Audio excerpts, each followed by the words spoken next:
المصريين اسكان، الجيزه المقاولات، سبيد ميديكال. 3 اسهم قلنا عليهم هيشتغلوا امبارح، الحمد لله كل واحد فيهم عمل 2% في الجلسه. تراجعوا قليلا نتيجه جري ارباح، بس الحمد لله الاسهم شغاله كويس. تعالى بقى سريعا نلخص الجلسه النهارده، هقول لك على الارقام واقول لك الارقام دي تدل على ايه.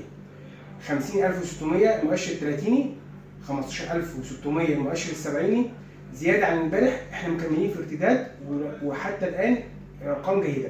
السيوله حوالي 7 مليار ونص، السيوله مش عاليه قوي لكن جيده بالنسبه للارتداد. النهارده المؤسسات المصريه صافي شراء شالوا السوق، رغم كل باقي الافراد والمؤسسات كلها بمختلف انواعهم عرب واجانب ومصريين صافي بيع. النهارده ابرز القطاعات اللي تستحوذ على السيوله القطاع العقاري، خدمات ماليه غير مصرفيه، وقطاع البنوك وقطاع العقارات. طبعا قلنا ده مستحوذ على السيوله تقريبا في الربع الاخير من السنه اللي حصل.